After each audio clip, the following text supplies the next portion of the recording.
Friend, आप सभी से मैं बताना चाहूँगा कि हमारे चैनल पे Bihar state power holding company MPPGCL Madhya Pradesh power generating company और अभी हाल ही में आप लोगों का यूपी मेट्रो की भी वैकेंसी आ चुकी है।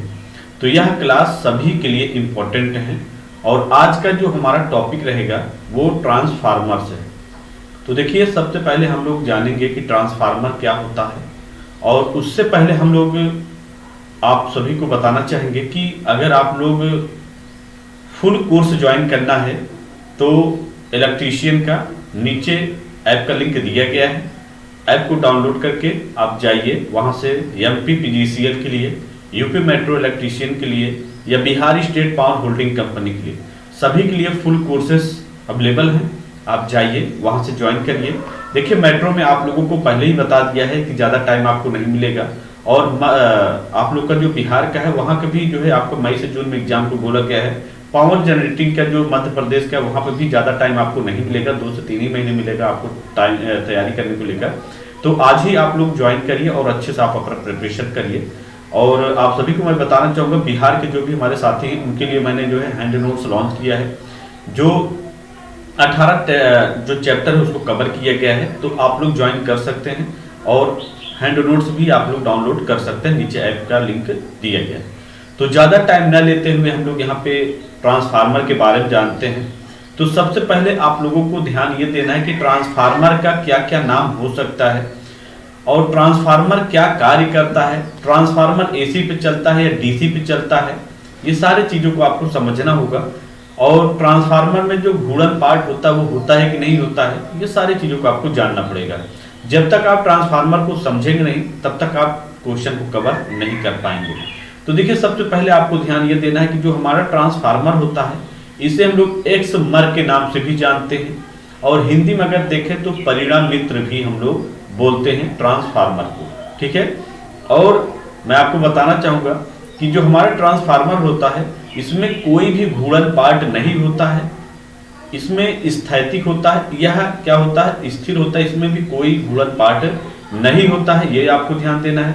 और यह वोल्टेज को क्या करता है, जो पावर सप्लाई होता है उसको अप डाउन करने के लिए जाना जाता है, ठीक है, न कि AC DC में करता है, ये भी आप लोगों को ध्यान देना है। और जो हमारा ट्रांसफार्मर होता है फ्रेंड, यह सिर्फ AC सप्लाई पे ही कार्य करता है, न कि DC सप्लाई पे, ठीक है, ये भी आप लोगों को मालूम होना चाहिए। और हमारे ट्रांसफार्मर में कई पार्ट पाए जाते हैं जो सबका अलग अलग कार्य होता है। तो आगे हम लोग यहाँ पे थोड़ा सा इंट्रोडक्शन आपको इसलिए दिए हैं कि आपको मालूम चल सके कि ट्रांसफार्मर के क्या क्या कार्य हो सकते हैं। अब आगे हम लोग जब क्वेश्चन को सॉल्व करेंगे तो वहाँ पे हम लोग जानेंगे कि हमारा जो ट्रांसफार्मर होता है वहाँ पे क्या क्या कार्य ट्रांसफार्मर में किए जाते हैं, ठीक है। तो देखिए, सबसे पहले आपके सामने क्वेश्चन आ चुका है कि ट्रांसफार्मर निम्न में से किसमें परिवर्तन नहीं कर सकता है, यह पूछा गया है ट्रांसफार्मर में। तो देखिए, ट्रांसफार्मर जो हमारा ऑप्शन दिया गया है, ए में जो है धारा मतलब हमारा दिया है, करंट दिया है, ए में आवृत्ति दिया है, सी में वोल्टता दिया गया है, डी में क्या दिया गया है, उपरोक्त सभी। तो देखिए, जो धारा होता है, करंट होता है, वो एक स्थान से दूसरे स्थान पे जाने का कार्य करता है, ये आप लोगों को मालूम होना चाहिए। आवृत्ति क्या होती है, वो ट्रांसफार्मर में हमारा स्थिर होता है, यह आपको मालूम होना चाहिए आवृत्ति, ठीक है। वोल्टता यहाँ पे जो है आपको अगर देखें तो यहाँ पे बी ऑप्शन ही हमारा करेक्ट होगा। ट्रांसफार्मर निम्न में से किसमें परिवर्तन नहीं कर सकता, तो वोल्टेज जो होता है उसमें क्या होता है, यहाँ पे हमारा परिवर्तन नहीं कर सकता, ये ऑप्शन के अकॉर्डिंग यहाँ पे बी ऑप्शन दिया गया है, ठीक है। उसके बाद यहाँ पे देखिए नेक्स्ट क्वेश्चन, और नेक्स्ट क्वेश्चन पे देखिए यहाँ पे क्या पूछा गया है, ये आप लोगों को यहाँ पे ध्यान देना है कि एक ट्रांसफार्मर में विद्युत शक्ति संचरण प्राथमिक से द्वितीयक तक खाली स्थान के माध्यम में होता है। तो एक ट्रांसफार्मर हमारा है और शक्ति संचरण है, उसमें प्राथमिक मतलब प्राइमरी से सेकेंडरी तक क्या कर रहा है, खाली स्थान के माध्यम में होता जा रहा है, ठीक है। तो वायु द्वारा दिया गया है, बी में यहाँ पे चुंबकीय फ्लक्स द्वारा दिया गया है, सी में विद्युतीय पदार्थ द्वारा दिया गया, डी में उपरोक्त में से कोई नहीं। तो मैं आपको बताना चाहूँगा फ्रेंड कि यहाँ पे हमारा जो है ऑप्शन के अकॉर्डिंग अगर हम देखें तो देखिए, वायु द्वारा जो होता है यहाँ पे हमारा इससे कोई मतलब नहीं। ये क्या होता है, हवा जो होता है वो हमारा ब्रीदर मतलब इसमें ट्रांसफार्मर में टैंक मतलब ठंडा करने के लिए जाना जाता है। विद्युती रोधी पदार्थ ये क्या होता है, यह इंसुलेशन से संबंधित है। जैसे आप जो है धारा को जब क्या होता है एक स्थान से दूसरे स्थान पे फ्लो करते हैं, भेजने का कार्य करते हैं, या फिर जो आपका जो केबल होता है उस पर इंसुलेशन जो होता है वह भी विद्युत रोधी का काम करता है। ठीक है, मतलब जो होता है आपको करंट से बचाने का काम करता है।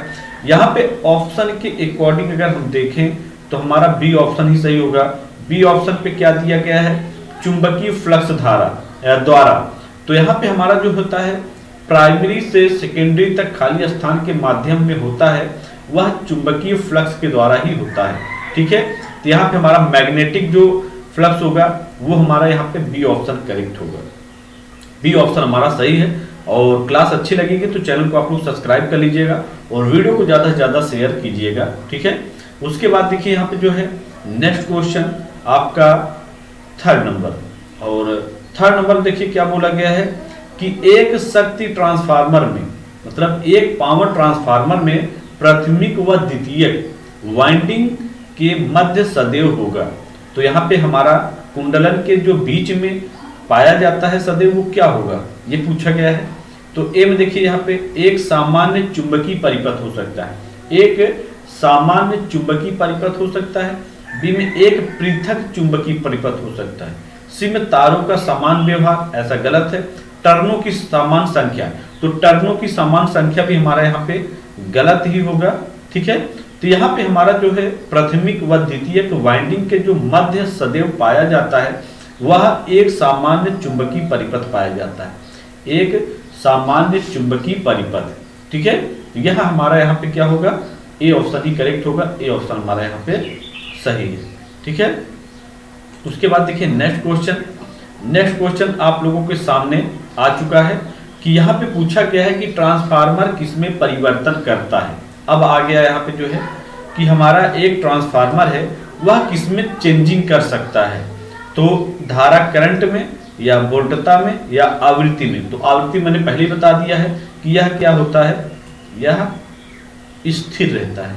ठीक है, आवृत्ति जो है वो स्थिर रहता है। तो यहाँ पे ऑप्शन के अकॉर्डिंग हम अगर देखें तो हमारा क्या होगा, यहाँ पे बी ऑप्शन ही करेक्ट, डी ऑप्शन सही होगा। डी ऑप्शन पे क्या दिया गया है, यहाँ पे हमारा धारा व वोल्टता, इसमें क्या होता है वह चेंजेस करता है।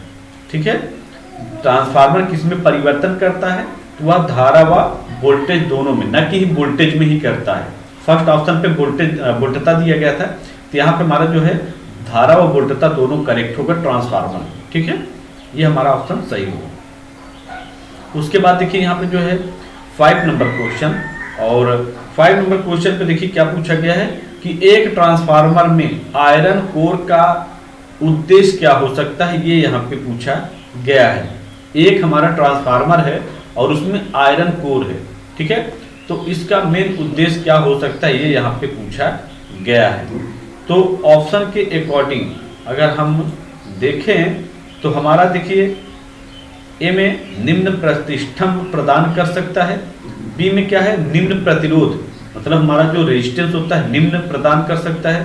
सी में क्या है, उच्च प्रतिष्ठम्भ प्रदान कर सकता है। डी में उच्च प्रतिरोध रेजिस्टेंस प्रदान कर सकता है। तो मैं आपको बताना चाहूँगा हमारा जो एक ट्रांसफार्मर है उसमें आयरन कोर का जो मेन उद्देश्य होता है वह निम्न प्रतिष्ठम्भ प्रदान करना होता है। ठीक है, तो यहाँ पे हमारा जो है ए ऑप्शन सही होगा। ए ऑप्शन हमारा यहाँ पे करेक्ट है, ये आपको यहाँ पे ध्यान देना है। ठीक है, और उसके बाद देखिए यहाँ पे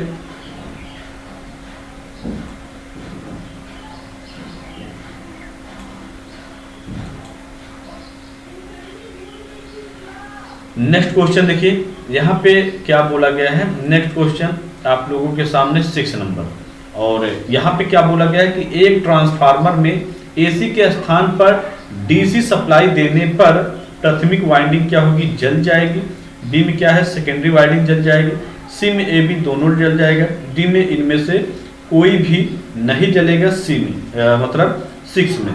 तो देखिए मैंने पहले ही आप लोगों को समझाया था कि जो हमारा एसी हमारा जो ट्रांसफार्मर होता है वह एसी ही कार्य करता है। अगर हम लोग एसी के स्थान पर डीसी सप्लाई अगर हम दे देंगे ट्रांसफार्मर में तो वह क्या होगा, प्राथमिक हमारा जो यहाँ पे दिया गया है प्राथमिक वाइंडिंग क्या होगा, जल जाएगा। प्राइमरी वाइंडिंग हमारा क्या होता है, एसी के स्थान पे अगर हम डीसी सप्लाई दे देते हैं ट्रांसफार्मर में तो प्राइमरी वाइंडिंग हमारा क्या होगा, पूरी तरह से जल जाएगा। तो इस वजह से हम लोग ट्रांसफार्मर में एसी सप्लाई ही देते हैं, यह आपको मालूम होना चाहिए। तो ए ऑप्शन हमारा करेक्ट होगा। उसके बाद देखिए नेक्स्ट क्वेश्चन, और next question seventh number question पे देखिए क्या बोला गया है कि ट्रांसफार्मर में कोर फ्लक्स किस पर निर्भर करता है। तो जो हमारा ट्रांसफार्मर होता है वह कोर फ्लक्स किस पर निर्भर करता है, यह पूछा गया है। तो ए में देखिए यहाँ पे सप्लाई में क्या दिया है, सप्लाई वोल्टता पर निर्भर कर सकता है। बी में क्या दिया गया है, सप्लाई वोल्टता व आवृत्ति पर निर्भर करता है। सी में सप्लाई वोल्टता आवृत्ति व भार पर निर्भर करता है। डी में भार पर निर्भर नहीं करता है। यहाँ पे 7वें नंबर का दिया गया है। तो मैं आपको बताना चाहूँगा कि ट्रांसफार्मर हमारा जो होता है वह सप्लाई वोल्टेज और आवृत्ति इन सभी पे निर्भर करता है। ठीक है, सप्लाई जैसे हमारा क्या होता है, वह कितने किलोवाट तक सप्लाई दे रहा है उपभोक्ता पर निर्भर करता है। ठीक है, और वोल्टेज क्या होता है, कितने वोल्टेज तक सप्लाई वोल्टता दिया गया है, ये भी मालूम होना चाहिए। और आवृत्ति जो होती है या स्थिर होती है। तो यहाँ पे इन तीनों का यहाँ पे हमारा ऑप्शन सही होगा, मतलब बी ऑप्शन। ठीक है, ट्रांसफार्मर में कोर फ्लक्स जो निर्भर करता है सप्लाई वोल्टता व आवृत्ति, इन तीनों पे निर्भर करता है ट्रांसफार्मर कोर फ्लक्स। ठीक है, उसके बाद देखिए नेक्स्ट क्वेश्चन और 8 नंबर क्वेश्चन। और 8 नंबर पे देखिए यहाँ पे क्या बोला है कि एक ट्रांसफार्मर में प्राथमिक वाइंडिंग से सेकेंडरी वाइंडिंग वोल्टता संचरण होता है।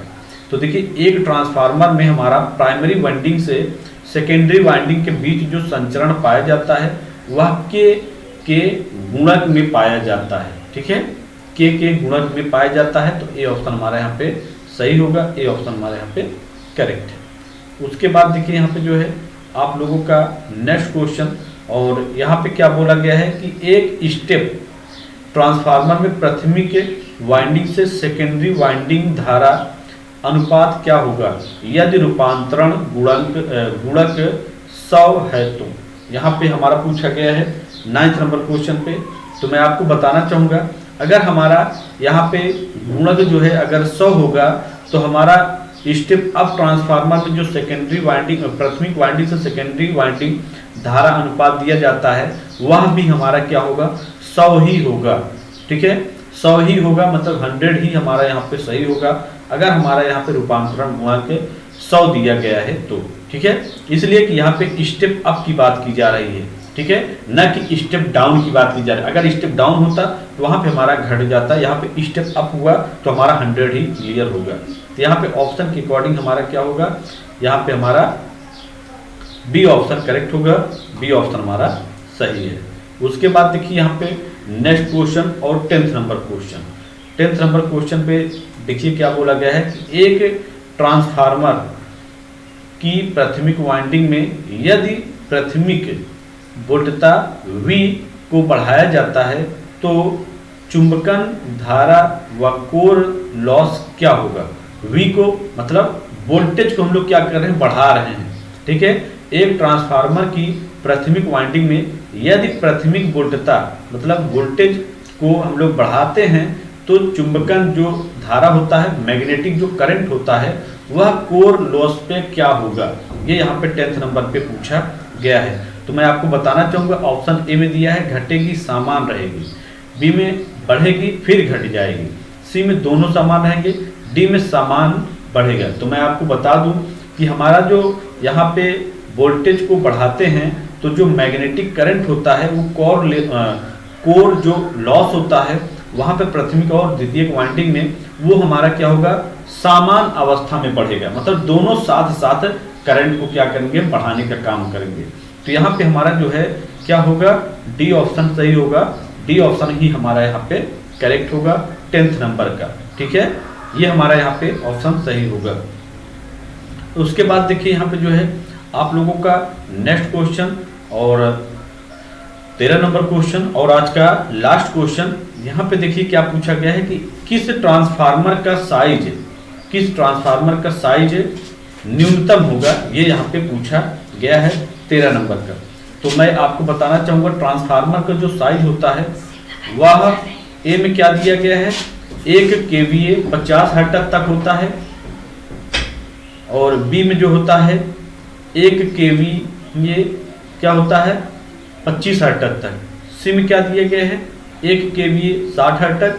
डी में क्या दिया है 1 किलो वोल्टेज एम्पियर और 100 हर्ट्ज। तो देखिए मैं आपको बताना चाहूँगा यहाँ पे हमारा ऑप्शन के अकॉर्डिंग अगर हम देखें कि ट्रांसफार्मर का जो साइज न्यूनतम हो सकता है वह 1 किलो वोल्टेज एम्पियर और 100 हर्ट्ज होगा। मतलब यहाँ पे हमारा डी ऑप्शन ही करेक्ट होगा। डी ऑप्शन हमारा यहाँ पे सही है। ठीक है, डी ऑप्शन हमारा यहाँ पे करेक्ट है। तो ये थे आज के ट्रांसफार्मर के क्वेश्चन। 13 क्वेश्चन हम लोगों ने यहाँ पे कवर किए ट्रांसफार्मर के। और मैं आपको बताना चाहूँगा कि आप लोगों के लिए थ्योरी और प्रॉपर एमसीक्यू क्लासेस वो ऐप में जो है फुल कोर्सेस में दिए गए हैं। अगर आप लोग फुल कोर्स ज्वाइन करना है तो नीचे ऐप का लिंक दिया गया है, ऐप को डाउनलोड करिए और जाइए फुल कोर्स ज्वाइन करिए। और आपको मैं बताना चाहूँगा कि आप लोगों के पास टाइम बहुत कम है। बिहार के जो भी हमारे साथी देख रहे हैं, एमपी के जो भी साथी देख रहे हैं, या फिर यूपी मेट्रो के जो भी साथी देख रहे हैं, अदर इंस्ट्रक्टर के जो भी साथी तैयारी करना चाहते हैं, उन सभी के लिए मैं बताना चाहूँगा यह बहुत ही गोल्डन चांस है कि आप एक कोर्स ज्वाइन करिए और सभी की तैयारी करिए। तो मैं आप सभी को बताना चाहूँगा कि आप लोग आज ही ज्वाइन करिए ममता टेक्निकल क्लासेस फुल कोर्स में। बाकी जो हैंड नोट्स लॉन्च किया गया बिहार वाले बच्चों के लिए वो नीचे ऐप का लिंक दिया गया, जाकर वहाँ से ज्वाइन कर सकते हैं और डाउनलोड भी